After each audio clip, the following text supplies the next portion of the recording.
बे समाव बयबो मिन्थिगौदि BoNSU आफादा थांनाय 8 आगस्त खालाराव हादरनि राजथावनि गोदान दिल्लीनि जन्तर मन्तराव BoNSU आफादनि गोबां दैदेनगिरिफोरा बड'लेण्ड दाबिनानै सोमावसारहैदोंमोन आरो हाबाफारि बायदियैनो 8 आगस्त खालाराव बड'लेण्ड दाबिनानै सोमावसारो। दिल्ली सरकारा पारमिशनखौ केन्सेल खालामदोंब्लाबो नारा नाथाजोंब्लाबो BoNSUनि सोमावसारनायखौ नुनो मोननाय जायो आरो दिनैसिम सानबानि उनाव BoNSUनि गासैबो दैदेनगिरि बिथांमोना दिनै गाव-गावनि जायगासिम गोजोनै गोजोन सौफैफिनो बेखौ नोजोर बोनानै BoNSUनि माखासे दैदेनगिरि बानजायनायाव BoNSUनि बड'लेण्ड सोमावसारनो थांनाय सोद्रोमाफोरखौ आर'नाइ होनानै बरायदों आरो मान बावनायखौबो नुनो मोननाय जायो। बे बरायनाय हाबाफारियावनो बड'लेण्ड सोमावसारनायखौ लानानै BoNSUनि दैदेनगिरिफोरा माखासे हारिखौ लानानै बाथ्राबो फोरमायो। दिनै बर' माहारि फरायसा आफाद चिरां जिल्लानि जोहोलाव आरो जोहोलावजोफ्रा दिल्लीयाव 8 आगस्त खालि बाहागो लाहैदोंमोन बड'लेण्ड सोरजिनायनि थांखि लानानै। बे थांखिया जाफुंसार जाबाय। जाफुंसार जानानै दिनै जोंनि जोहोलावफ्रा दिनै न'फारसे आगान सुरनानै दिनै जों मोनफैबाय नि बङाइगाव स्टेसनाव जों दिनै मोनफैबाय। जोंनि थांखिया दिनै जोंनि जोहोलावफ्रा जोबोद जारला खस्थ'जों गांनाय उखैनायखौ दोनथ'नानैबाबो जे बर' माहारिनि सिमां बा बर' बिमानि सिमां बेखौ जाफुंसार होनायाव बिथांमोनहा जोंनि जोहोलावजोफ्राबो जोबोद खस्थ' खालामदों। बे खालामनायखौ आङो बिथांमोनखौ गोजोननाय जासिदों, धन्यबाद जासिदों, गोसो गोरबोनिफ्राय मान बावहरदों। बिथांमोनहा गावनि देहाखौ सानाल'सिनो, गांनाय उखैनायखौ सानाल'सिनो, देहानि खस्थ'खौ सानाल'सिनो बिथां जोहोलावमोना बिमानि गाबनाय दुखु जारलाखौ बे खैफोदनिफ्राय बासायनो होननानै बर' माहारिखौ खैफोदनिफ्राय बासायनो होनाय बिथांमोना जे दिल्लीयाव धरना प्रग्राम बा जोंनि खस्थ' लाहैदों बेनि थाखाय आं बयखौबो जोंनि जोहोलावजोफोरखौ आङो साबायखर बावबाय।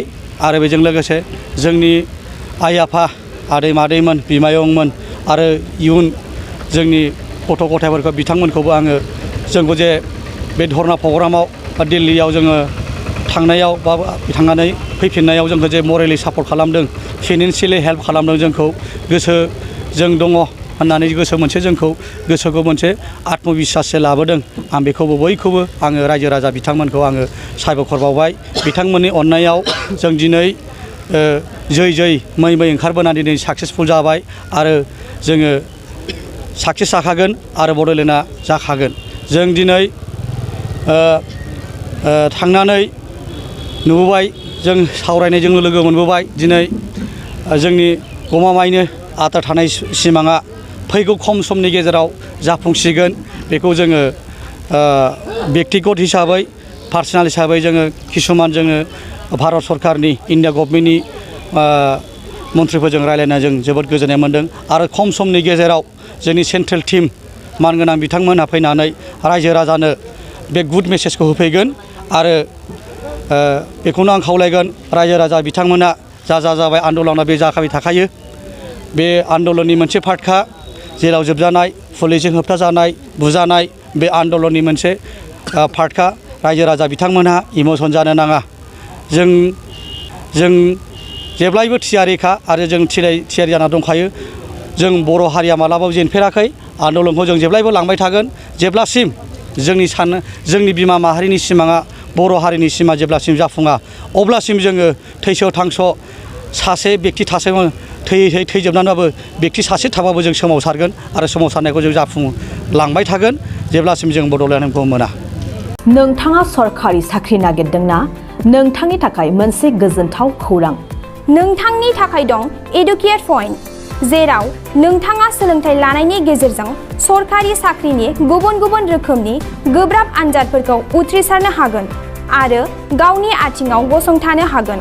बे एडुकेट पइन्टआव नोंथांमोना SSC, bank PO, bank clerk, bank SO, UPSC, FSC, defence, railway, state insurance, AAO, ADO एसिस्टेन्टजों लोगोसे स्टेट लेभेल जब आरो माखासे सरखारि साख्रिनि आनजादाव गोनांथि जानाय आयदाफोराव सोलोंथाइ लानो हागोन।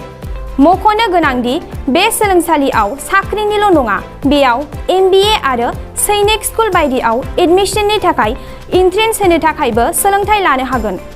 बे सोलोंसालियाव गाहाम थाखो खथानि सुबिदा दं आरो सम मथे नोंथांनि सोलोंथाइखौ बे सोलोंसालियाव होनाय जागोन। बेखौबो मिथिहोनांगोन दि बे एडुकेट पइन्टआव सोलोंथाइ लानानै बावैसो 2021-22 इं मायथाइनि SSC GDनि आनजादाव गासै 11 सा सोलोंसाफोरा उथ्रिसारनो हादों। बारा नङा, गासै 15,000 रांजोंनो नोंथाङा बे सोलोंसालियाव 6 दानसिम सोलोंथाइखौ लानो हागोन। बे सोलोंसालिया क'क्राझार, बरपेटा र'ड, गवालपारा आरो बङाइगावआवबो दं। क'क्राझाराव सोलोंथाइ लानो गोसो गुदुं जानाय सुबुंफोरा 70020261333 9101536360 70020261333 9101536360